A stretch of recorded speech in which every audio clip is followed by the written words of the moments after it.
নমস্কার।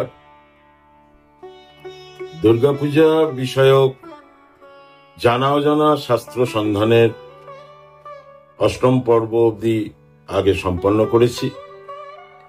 প্রাক জগদ্ধাত্রী পূজা, সেই বিষয়ে এবারের বক্তব্য জগদ্ধাত্রী পূজার বিভিন্ন কাহিনী, যা আজও মানুষের মনে দ্বন্দ্ব এবং অজানার বিষয়বস্তুর মধ্যেই লুকিয়ে রয়েছে, সেই সমস্ত পুরাণ, আখ্যান, ইতিহাস।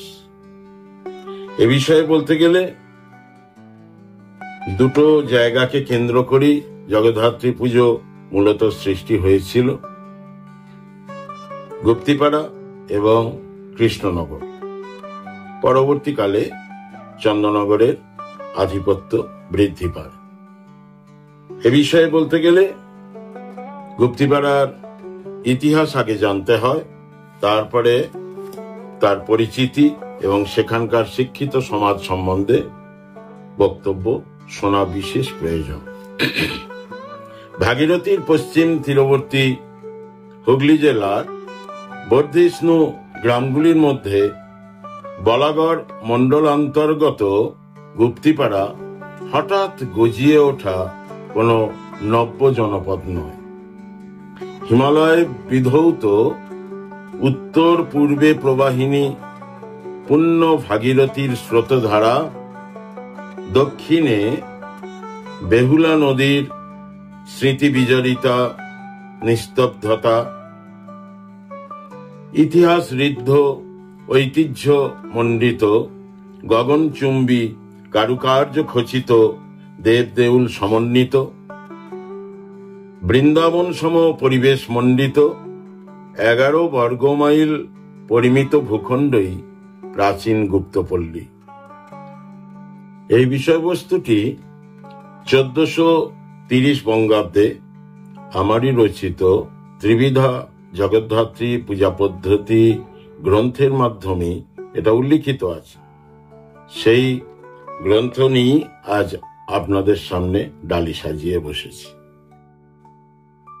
এই গুপ্তপল্লী নবরূপে গুপ্তিপাড়া নামে প্রসিদ্ধ। গঙ্গার পশ্চিম কূল বারাণসী সমতুল, অথবা সুরধনী গঙ্গা উত্তর ভাগে রয়েছে, গুপ্তিপাড়া তুল্য কাশী তীর্থ হয়েছে।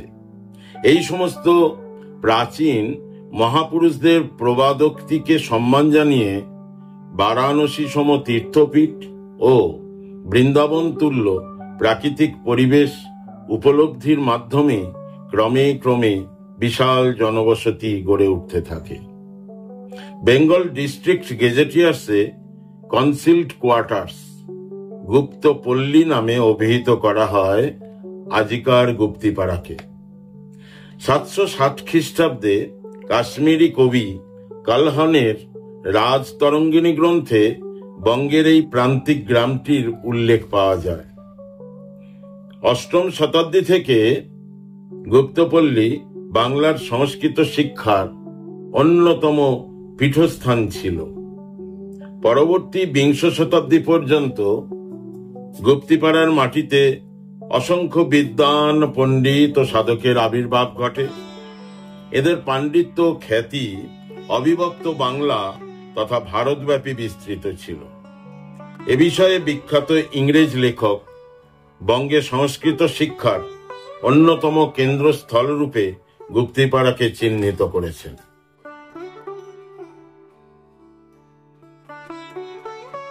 Triveni became of the four Samaj and places for renowned seats of Sanskrit learning. Other three being Guptipada, Shantipur and Navadvip at Nadia. Guptipada is situated on the bank of Hooghly. It is noted as a seat of Hindu learning and produced some celebrated Sanskrit scholars. W. Hunter. অসংখ্য কবি, লেখক, সাধক, জ্যোতিষ, দার্শনিক, নৈয়ায়িক, স্মার্ত পণ্ডিতকুলের সঙ্গে তন্ত্র সাধনায় সিদ্ধ বীরাচারী তান্ত্রিক তথা শাক্ত সাধকদেরও যোগ্য পীঠভূমি ছিল এই গুপ্তিপাড়া। শঙ্করাচার্যের অন্যতম প্রব্রজা শিষ্য মঠের প্রথম দণ্ডিস্বামী সত্যদেব সরস্বতী 1646 খ্রিস্টাব্দে যেমন স্বপ্নাদিষ্ট হয়ে প্রতিষ্ঠা করেন শ্রী বৃন্দাবন চন্দ্র জিউ, তেমনি মঠের পঞ্চম দণ্ডিস্বামী রামানন্দ জিউ 1722-23 খ্রিস্টাব্দে পঞ্চমুণ্ডের আসনে যোগসিদ্ধ বলে স্থাপন করেছিলেন দেশকালিকা মাতার পীঠাসন। অবিশ্বাস্য বহু লৌকিক অলৌকিক কাহিনীর সাক্ষী স্বরূপিণী দেবী মাহাত্ম্য আজও সাক্ষাৎ বিরাজমান। এই মাতৃপূজার সার্ধ 3 দশকের মধ্যে সম্ভবত 1759 খ্রিস্টাব্দে নবরূপে সৃষ্টি হল আর এক শক্তি অধিষ্ঠাত্রী দেবী পূজার, যাহা সকলের অজ্ঞাতে হয়ে উঠল এক বিরল ইতিহাস। অবিভক্ত বাংলার প্রথম বারোয়ারি পূজা বিন্ধ্যবাসিনী জগদ্ধাত্রী দুর্গা দেবী আরাধনার মাধ্যমে। এ বিষয়ে গ্রাম্য ছড়া তীর্থের সেরা গুপ্তপল্লী, গ্রাম্য দেবতা বৃন্দাবন, তন্ত্র সাধক সেব্য দেবী, দেশকালী চিরমহান, 12 ইয়ারে 12 আরি, প্রথম সৃষ্ট গুপ্তিপাড়া, বিন্ধ্যবাসিনী জগদ্ধাত্রী ভক্ত ডাকে দিলেন সাড়া। বঙ্গের বিখ্যাত অনেক পণ্ডিতের মতে স্বতন্ত্রভাবে কোনো পুরাণে জগদ্ধাত্রী দুর্গাপূজার রূপ ও লীলা বর্ণিত না হওয়ায় বিষয়টি বড়ই সংশয়াকীর্ণ। আসলে পূজাক্ষেত্রে জগদ্ধাত্রী দুর্গা নামে উল্লেখ হইলেও দেবী তন্ত্র মতে পূজিতা। গুপ্ত যুগের শেষার্ধ অর্থাৎ খ্রিস্টীয় 6ষ্ঠ-7ম শতাব্দী থেকে তন্ত্রশাস্ত্রের উৎপত্তি। সুতরাং সেই সমসাময়িক কাল হইতেই বিভিন্ন তন্ত্রশাস্ত্রে দেবী জগদ্ধাত্রী দুর্গার আবির্ভাব উপাখ্যান পাওয়া যায়। যথাক্রমে উত্তর কামাখ্যাতন্ত্র, যোগিনীতন্ত্র, জ্ঞানামৃতসার, আগমতত্ত্বসার, কৃত্যতত্ত্বার্ণব, নিগমতত্ত্বসার, কাত্যায়নী তন্ত্র, সর্বোপরি তন্ত্রসারে জগদ্ধাত্রী পূজার বিধি পাওয়া যায়। এতদ্ব্যতীত ছাপাখানা আবিষ্কারের পূর্বে বিশিষ্ট পণ্ডিতগণের গুরু পরম্পরাকৃত পাণ্ডুলিপির যে বলকল, ভূর্জপত্র, তাল্যপত্র, তুলট কাগজে, ভূষকালিতে লিপিবদ্ধর মাধ্যমেও পূজাবিধি জানতে পারা যায়।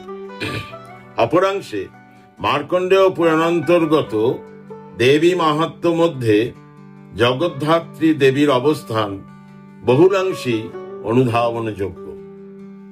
সার্ত সুলপানি 1376 থেকে 1440 রচিত কালবিবেক, তৎপরবর্তী স্মৃতি সাগর, নিগমকল্পসার, জ্ঞান সারস্বত, শক্তি সঙ্গম, মায়াতন্ত্রাদি গ্রন্থে দেবী পূজার বিধান সৃষ্ট হয়।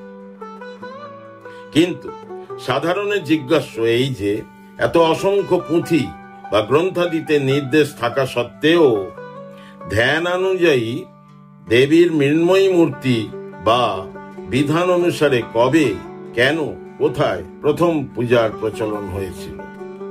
এই প্রশ্নের সঠিক তথ্যপূর্ণ ইতিহাসই অদ্যকার প্রেক্ষাপট।